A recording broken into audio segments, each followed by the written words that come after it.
ඇත්ත වශයෙන්ම ඔය ඇත්තන්ට පෙනෙනවා ඇති දෙමර කූඩු බඹර කූඩු මීමැසි කූඩු දේවාලයක බඳිනවා කියන්නේ ඒක එක්තරා දුර්ලභ ගණයේ දෙයක්. මෙම දේවාලය ඇත්තන්ට දැන් දකින්න ඇති දර්ශන වලින් දෙමර කූඩු මේ දේවාලේ බැඳලා තියෙනවා. ඒ දෙමර කූඩු බඳින්නේ අනුවස් තියෙන තැන්වල. මොකද සමහර විට මේ දේවාලේ බොහෝ වටිනා රත්තරන් එහෙම තියෙනවා ආභරණ වස්තු. ඒවට යම්කිසි හොරෙක් අතරේ හානියක් කරන්න આવොත් මේ දෙමරු කරන්නේ පන්න ගන්න. ඔය ඉතින්සලා දෙමර එක්තරා කාන්තාවක් අපිරිසුදුෙන් ඇවිල්ලා දෙමරු කාන්තාව කීප දෙනෙකුට දැන් අවුරුදු ගානකට එහා පැත්තේ පන්න යන්න. ඒ කාන්තාවට බරපතල හානි වුණා. ඒ නිසා මේ දේවාලේ දෙමර කුඩු බඹර කුඩු බඳින්නේ ඒක තියෙන දෙවියන්ගේ හාස්කම. ඒ කාලිමෑණියෝ තමයි මේ දෙමරු ගෙන්නලා බඳලා තියෙන්නේ.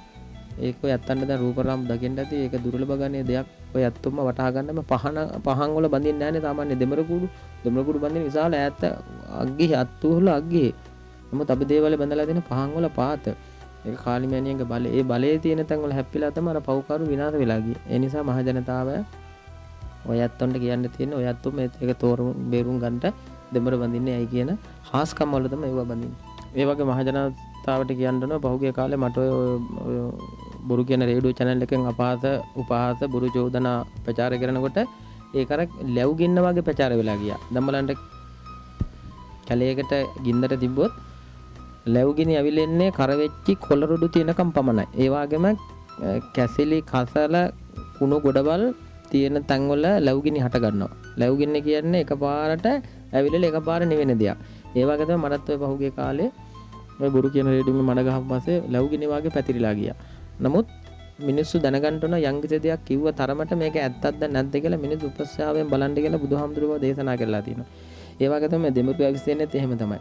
ඒ වගේ මේ ඔය ඇත්තෝ කවදාකවත් රැවටෙන්න එපා බොරුවකට. බුදුන් දේශනා කරලා තියෙන්නේ තමන් යමක් කවුරුවත් කිව්ව පළියට පිළිගන්න එපා. තමන්ට ඇස් දෙකෙන් දැකලා කන් දෙකෙන් අහලා පිළිගන්න බවයි අපේ ජීවමාන වැඩ හිටියේ බුදුහාමුදුරුවෝ මහා පදල කරුණාවෙන් ලෝක සත්‍යයට දේශනා කළේ.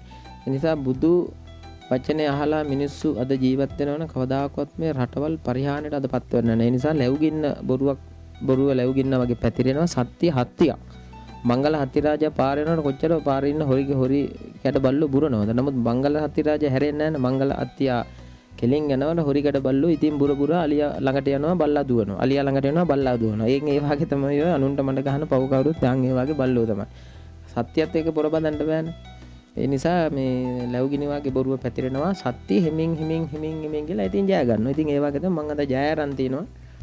බොරු කියපු රේඩියෝ මාධ්‍යයකින් හැප්පිලා දිනපු ලංකාවේ එකම මිනිහා මන් තමයි. ඒකම අභිමානයෙන් සිහිපත් කරනවා. කවදාකවත් මාව පව්කාරන්න බිම දාන්න බෑ. මොකද මගේ ළඟ විශාල බලයක් තියෙනවා. ඒ බලය තියෙන නිසා මම කාටවත් බය වෙන්නේ නැහැ. කිසි කෙනෙකුට මම ඉසනමන්නෙත් නැහැ. ඒක අභිමානයෙන් මම සිහිපත් කරනවා. දුප්පත් කෙනෙක් ආවොත් මට කන්න තියෙන බත් පිඟන් හරි මම දෙන මිනිහෙක්.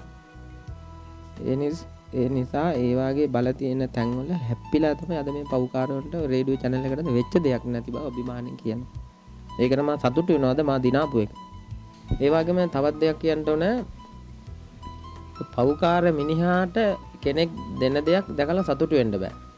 සමහරක් වෙලාවට ඔය මේ කෙනෙකුගේ දියුණුව දරා ගන්න බැරි වෙනකොට නොඑක් විදිහේ කට කතා පතුරනවා.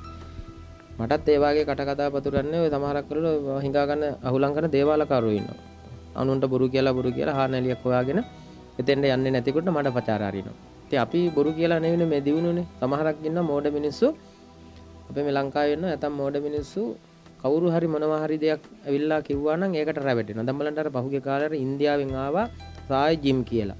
ඒකට ඉතින් ලංකාවේ මිනිස්සු බොහෝ බහුතරයක් කාන්තාවම රැවටුණානේ. ඉතින් ඒ මෝඩ මිනිස්සු ඒ වගේ මිනිස්සු යම් දෙයක් කිව්වොත් හිතා බලන්න ඕන. ඇස් දෙකෙන් ඇවිල්ලා බලන්න ඕන. මේ කියන්නේ ඇත්තද මේ කියන්නේ බොරුවක්ද කියලා බලන්න. එහෙම හිතන්න තරම් යාලට මනසන්න. කවුරු හරි මොනවා හරි කිව්වොත් ඒක පස්සේ දුවනවා. ඒ වගේ රේඩියෝ එකේ ඉන්න පව්කාරෝ ටික බොරු කියනකොට අර පව්කාරෝ hina වුණා. hinaහලා තිබ්බට වඩා කට කතා බෙදුවා. ඒකයි යතන උනේ. ඒ හින්දා කවදාකවත් සත්‍යයට මඩ ගහන්නත් බෑ. මම අභියෝගයක් කරනවා පුළුවන් නම් ඉරිසියා හිතන මිනිසුන්ට යමක් ලැබුණා නම් මට කියපල්ලා මගේ ඇඟේ තියෙන රත්තරන් සේරම ගලවලා දන් දෙන බවයි මැතිමතුන්ට දැනුවත් කරන්න තියෙන්නේ. අත්තවතෙම මේ ගාල්තැන්නේ පාර පහුගිය කාලේ ওই දේවාලයන බැතිමතුන්ටත් ඔය ගම්වාසීත් දන්නවා ඊටාම අබලන් තත්ත්වයට තමයි තිබුණේ. මම මේ දේවාලේ වාර්ෂික පවත්වන පෙරහැලක් දැන් හරියට අවුරුදු 17ක් මම මේ පෙරහැල කළා. ඒ පෙරහැල කරන හැම මොහොතෙම අපේ මධ්‍යම පළාතේ අපේ ගරු සරත් ඒකනායක මැතිතුමා එතුමා මේ දේවාලයට එතුමා මෙහෙන් පිට ආශිර්වාද ගන්න මම එතුමාට නිරන්තරයෙන් සිහිපත් කරන හැම මොහොතෙම එතුමා පෙරහැල කරන්න මා ඒ ගාල්තැන්නේ මාරිගේ අලුපතකට ඉඳලා දේවාලය ළඟට එනකන් හැම කාලෙම එතුමා මාර්ගයේ සංවර්ධන කටයුතු කළා. පාරේ දෙපැත්ත කැලේ කපලා ඒ දෙවියන්ගේ වැඩවලට එතුමා නිරන්තරයෙන් උදව් කරනවා. අපි එතුමාට ආශිර්වාද කරන්න ඕනේ. ඒ වගේම අපේ අතිගරු ජනාධිපතිතුමාගේ තියෙනවා මහින්ද චින්තනය කියලා එතුමාගේ පුළුල් වැඩසටහනක්.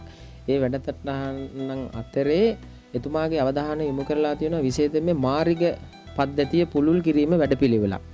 අත්වතෙම අතිගරු ජනාධිපතිතුමාට මම පෞද්ගලික කීප සැරයක් එතුමා මුණ ගැහිච්ච වෙලාවේ මම එතුමාට කිව්වා අපේ මේ ගාල්තැන්න එන පාර ඊටාම අබලන් අපේ මේ මාර්ගය සලසා දෙනවා නම් ඔබතුමාට මහඟු පින්කමක් කියලා මම නිතරම එතුමාට ඇත්තෙන්ම කිව්වා. එතුමායි කියපු හැම වෙලෙම කිව්වේ අපි අවශ්‍ය කටයුතු ඉදිරියට අනිවාර්යෙන් කරලා දෙනවා කියලා එතුමා පොරොන්දු වුණා. ඒ වගේම අපේ මධ්‍යම පළාතේ අපේ මහමැතිතුමා එතුමාටත් මම නිතර කිව්වා මෙහෙට ආපු වෙලාවේ පිහිට ගන්න ආපුව මම පළවෙනිම යෝජනාව දාන්නේ දේවාලයට එන පාර හදලා දෙන්න කියලා. ඒ වගේම අපි දිලුම් අමුණුගම මැතිතුමා එතුමාටත් මා බොහෝම නිරන්තරයෙන්ම මේ පාර සම්බන්ධව මතක් කරන එතුමත් හැම මොහොතෙම අපි කිව්වේ අපි හෙට අනිද්දා අපි පාර හදනවා ජනාධිපතිතුමාගේ මහින්ද චින්තනයේ මාර්ග පුළුල් කිරීම වැඩ කෘතිය යටතේ අපි මේක ආරම්භ කරනවා කියලා එතුමා කිව්වැත්තෙම අතිගරු ජනාධිපතිතුමාට අපි ආශිර්වාද කරන්න ඕන මහබද්දරකාලි මෑණියන්ගේ පිහිට ආශිර්වාද ලැබිලා එතුමාට මේ රට තවත් එක්සේසත් කරලා රට දියුණු කිරීමට එතුමාට ශක්තිය ධෛර්යය ලැබෙන්න ඕන මහබද්දරකාලි අම්මාගේ ආශිර්වාදය ලැබෙන්න ඕන. ඒ වගේම අපේ සරත් ඒකනාග මැතිතුමාටත් අපේ දිලුම් අමුඩුගම මැතිතුමාටත් එතුමාලා ළඟ මම බොහොම ළඟින් ආශ්‍රය කරනවා. ඒ එතුමාලාට අපි ආශිර්වාද කරනවා මහබද්දරකාලි මෑණියන්ගේ ආශිර්වාද ලැබෙන්න ඕන. මොකද මගේ ඉල්ලීම එතුමාලා කවදාකවත් අහක දැම්මෙන්නේ නැහැ. එතුමා මගේ ඉල්ලීමට පිටුපෑවෙන්නේ නැහැ. නිරන්තරයෙන්ම මේ ගාල්තැන්න මාර්ගයේ දැන් ඔය ඇත්තොන්ට ඒ වෙලේ රූපරාමු දකින්න ඇති. මේ පාර හොඳට මේ වෙනකොට කානු පද්ධතිය, බෝකු පද්ධතිය හදාගෙන යනවා. ඉදිරියේදී කාපට් ටික අතුරලා පාර ඊටාම මනරම් විදිහට හැදීමට දැන් එතුමාලට ඒ අවශ්‍ය කටයුතු මේ වෙනකොට මාර්ගයේ කරගෙන යන ඔබතුමාලා රූපරාමු දකින්න ඇති. ඒ වගේම අපි මධ්‍යම පළාතේ පළාත් සභාවේ සියලු නිලධාරි මණ්ඩලයට අපි ආශිර්වාද කරන්න ඕන. ඒ වගේම මාර්ගයේ බාරගෙන වැඩ කරන කම්පැනියේ ඒ සියලු ඇත්තන්ටත් අපි ආශිර්වාද කරන්න ඕන. RDA එකේ සියලු නිලධාරීන්ට අපි ආශිර්වාද කරන්න ඕන. මේ වාගේ ඇත්තම මේ වාගේ මාර්ගවල සංවර්ධනය කරන එක. ඒ වගේම අපි අතිගරු ජනාධිපතිතුමා ගැන කියනවා නම් එතුමා මෙහෙ ප්‍රදේශ විතරක් නෙවෙයි යාපනයේ තිරුකුණාමලේ ඒ පළාත්වල මම නිරන්තරයෙන් යන ඔය අත්වන දකින්න ඇතුව නිවුස් වලින්ම පෙන්වන වැඩසටහන් වියලියහර බෙදන්න යන මම මේ මෑදකදී නන්දිගඩ කලපුවට යනකම් ගිහින් තිනවා. ඒ හැම ප්‍රදේශයක්ම පාලම් ඒ වගේම පාරවල් විශාල විදිහෙන් තිරුකුණාමල ප්‍රදේශයේ විශාල විදිහේ අපේ අතිගරු ජනතුමා පාරවල් හදලා මහ ජනතාවගේ පාවිච්චියට එතුමා දීලා තියෙන සුඛෝභෝගී මාර්ගයක් ලෙස අපේ ජනාධිපතිතුමා මහ ජනතාවට පරිත්‍යාග කරලා තියෙනවා. ඒ නිසා ඔය ලිං අස්සේ ඉන්න ගෙම්බෝ දන්නේ ලිං අස්සේ තත්ත්වේ පමණයි. දියසෙවල් ටික දකින්නවා, බොර වෙච්ච ජලයේ දකින්නවා, ඒව බොනවා, මඩ කකා ඔහේ කෑග ගහ ඉන්නවා. එහෙම නෙමෙයි තමන් ඇවිදලා බලන්න ඕන ඈත පළාත්වල මොනවද වෙන්නේ කියලා. මම නම් නිරන්තරයෙන්ම ඔය ඩිපෙන්ඩරේ වුණත් මම ගත්තේ ඒ වගේ පළාත්වල යන්නම තමයි ඇත්තෙම දුප්පත් මිනිස්සු වෙනුවෙන් වියලියහර බෙදන්න. එහෙ යනකොට අපිට උනත් බොහොම ආඩම්බරයෙන් යන්න පුළුවන් පාරවල ලයි ජනාධිපතිතුමාට පින් සිද්ධ වෙන්න කාලියම්මගේ පිට ලැබෙන්න එතුමා නිරන්තරයෙන්ම පාරවල් හදලා තියෙනවා. රටේ හැම තැනම අස්සම් මුල්ලන් නැර පාරවල් හදලා තියෙනවා. ඒ නිසා රට දියුණු වෙලා නැහැ කියලා ජනාධිපතිතුමාට බැන්නට හරියන්නේත් නැහැ. අපේ විපක්ෂ නායකතුමා එතුමාට බැනලා හරියන්නේත් නැහැ. රට දියුණු වෙලා නැහැ කියලා. හේතුව විපක්ෂ නායකතුමා මොනවා කරන්නද ජනාධිපතිතුමා මොනවා කරන්නද රට දියුණු වෙලා නැහැ. මිනිස්සු දැනගන්න හම්බ කරලා මහන්සියෙන් මහ පොළොව හරි කොටලා රට දියුණු කරගන්න. එතුමාලාට විතරක් මේ රට එකතු වෙලා දියුණු කරගන්න බෑ. දැන් මම රජයෙන් කන්නේත් නැහැ, රජයෙන් බොන්නේත් නැහැ. මම රජයේ ආයතන වලට උදව් කරනවා. එතකොට මගේ ධෛර්යයන්නේ මා දියුණුනේ. එතකොට මම ජනාධිපතිතුමාට මේ එකෙන් ඉල්ලන්නේ නැහැ. තවත් කට්ටියකින් ඉල්ලන්නේ මම එතුමාගේ පාරවල් ওই සම්බන්ධව මම එතුමාගෙන් ඉල්ලුවා. එතුමානි කාරුණික අවධානය යොමු වුණා. ඒ ගැන අපිට කරලා දුන්නා. ඒ ගැන මා අනේක වාරක එතුමාට ආශිර්වාද කරනවා. ඒ නිසා මිනිස්සු කවදාකවත් එහෙම දේවල් කරන්න හොඳ නැහැ. ඔය ඇත්තන්ටත් තියන්නේ මේ රටේ මිනිස්සු එකමුතුභාවයෙන් එකට වෙලා එක අතේ ඇඟිලි ටික මිට මොලවාපුවම එක සිරිතට අහු වෙනවා. ඒ විදිහට මිනිස්සු ඔක්කොම එකමුතු වෙලා මේ රට දියුණුවෙන්ට මහ පොළොව කොටලා විවිධාකාර දේවල් වගාභෝග කරනවා. කවදාකම රට පිරෙන්නේ නැහැ. ඉතින් රට පිරහුණා කියලා නායකයෙකුට බැනලා හරියන්නේ නැහැ. විපක්ෂේ නායකතුමාට බැනහලා ඒ ඇත්තෝ මොනවා කරන්නද? Taman දැනගන්නට මහන්සි වෙලා හම්බ කරලා ගන්න. එතකොට රටේ කිසි කාටවත් බරක් නැහැ. මේක වෙන ආණ්ඩුවෙන් කනවා ආණ්ඩුවට බනිනවා. ඒ කියන්නේ අපේ මෝඩ මිනිස්සු කරන්නේ. ඒ නිසා කවදාකවත් එහෙම කරන්න එපා. ඔය ඇත්තෝ එකමුතු වෙන්න.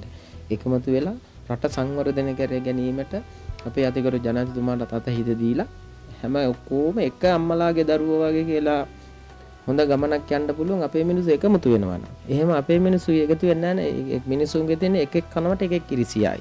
එක කනකොට ඒ ඉරිසියාවයි ක්‍රෝධයේ වෛරයේ පලි ගැනීමයි. ඕන් ඔව්වගෙන් තමයි අද රටේ දියුණු වෙලා තියෙන්නේ. ඉරිසියාවට ක්‍රෝධයට වෛරයට පලි ගැනීමට කේලමට. සමහරක් කට්ටියට මම ඔය සමහරක් අයට මගේ ළඟ තියෙන VIP වාහන වුණා සමහරට පෙන්වන්න බැරි පවුකාර නිලධාරිලා ඉන්නවා. නැතම් ආයතන වල දෙපාර්තමේන්තුවල වගේ ඉන්නවා පවුකාරෝ මීය පෙරේතත් වෙලස්ස ගානක් අරගෙන එතරම් කෙනෙක් මිනිහෙක් මිනිස්සුયો ඝාතනය කර බලන්න කොයිතරම් අකුසල කරනවද.